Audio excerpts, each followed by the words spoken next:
What does it take to be a powerful leader?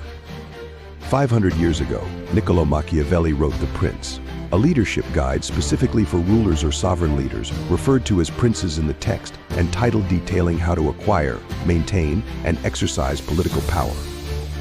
It has sparked debate ever since. Was Machiavelli a brilliant strategist or a ruthless manipulator? Today we'll explore the key principles from The Prince, a book that's as much about human nature as it is about politics, and discover what it can teach modern leaders. Niccolo Machiavelli was a diplomat, political philosopher, and advisor in Renaissance Florence. He lived in a time when Italy was not a unified country but a collection of city-states, constantly at war or forming alliances. Machiavelli worked for the Republic of Florence but lost his position when the powerful Medici family took control of the city. In exile, he wrote The Prince to regain favor with Lorenzo de' Medici, the new ruler of Florence, hoping to provide him with realistic advice on leadership and politics. The Prince is a political guidebook focused on realpolitik, the practical, often ruthless strategies of leadership. Machiavelli doesn't tell rulers to be moral. Instead, he advises them to be effective. His key message? A ruler's primary goal should be to maintain power and stability, even if that means using deception, manipulation, or force. In Machiavelli's world, the survival of the state justifies the methods used to achieve it.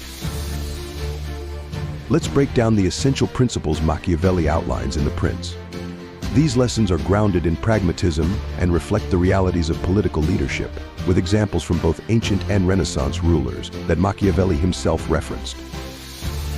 Principle 1: the ends justify the means. Machiavelli's most famous idea is that the ends justify the means. He argues that a ruler's actions should be judged by their results, not by their morality. What matters is success, preserving power and the stability of the state, even if it requires unethical methods. Machiavelli admired Caesar Borgia, the son of Pope Alexander VI, for his ruthless and strategic methods of consolidating power. Borgia used deception, violence, and political maneuvering to gain control of Romagna, while many viewed his actions as immoral. Machiavelli saw them as necessary for securing long-term stability in a hostile environment. Machiavelli devoted much of The Prince to Caesar Borgia as an ideal example of leadership, particularly praising his ability to use both force and cunning to maintain his rule and achieve stability. Principle 2: it's better to be feared than loved.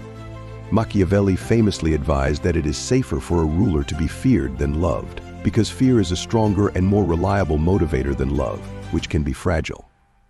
Machiavelli referred to Ferdinand of Aragon as a ruler who skillfully used fear to maintain control. Ferdinand was known for his ruthless actions during the Reconquista and the Spanish Inquisition. By eliminating opposition, Ferdinand consolidated his power and became a model of a leader who was feared rather than loved. Machiavelli saw Ferdinand's ability to appear both religiously virtuous and ruthlessly calculating as a major strength that allowed him to hold power for a long time. Principle 3: be like a fox and a lion. Machiavelli advises that a ruler must be both a fox and a lion.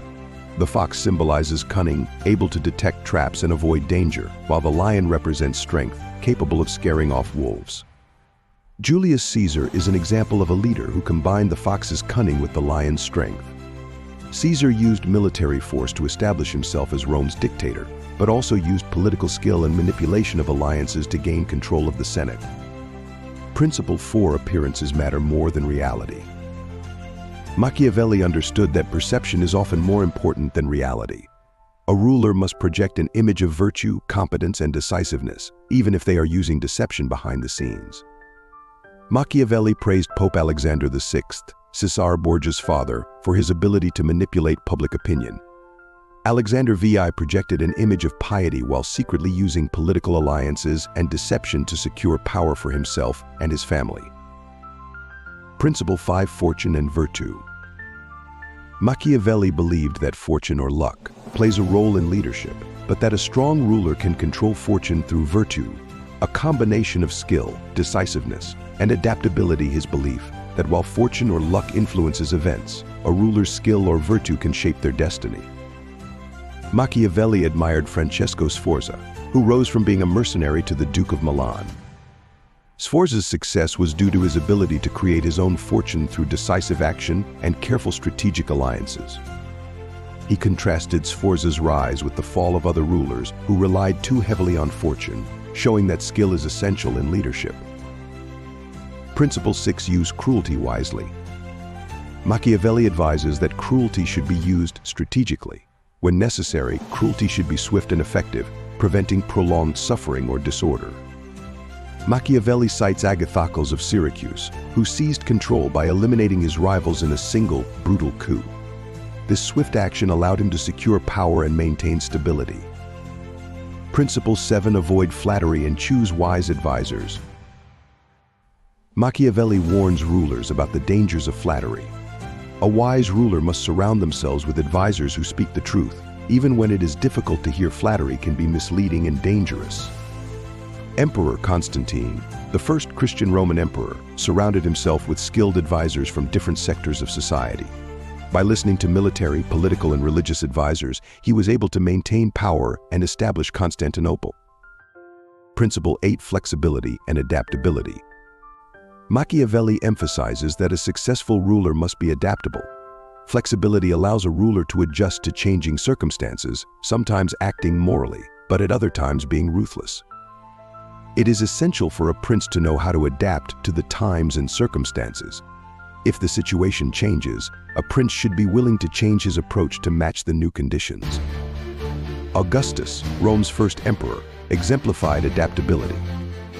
Initially a ruthless leader, Augustus later adopted a policy of peace and reform, allowing him to stabilize the empire and secure his rule for decades. Since its publication, the prince has been both praised and criticized. Some see Machiavelli as a realist who revealed the harsh truths of power, while others view him as promoting unethical, even immoral, leadership. His work has influenced leaders like Napoleon, Hitler, and many modern politicians. Whether for good or ill, Machiavelli's ideas continue to shape how we think about power and leadership. Even though The Prince was written over 500 years ago, its lessons still resonate today. Machiavelli challenges us to think deeply about the nature of power. Should leaders prioritize results over morality? Is it better to be feared than loved? While some of his principles may seem harsh, they are grounded in the realities of human behavior and leadership. Ultimately, The Prince forces us to confront the difficult choices that all leaders must make.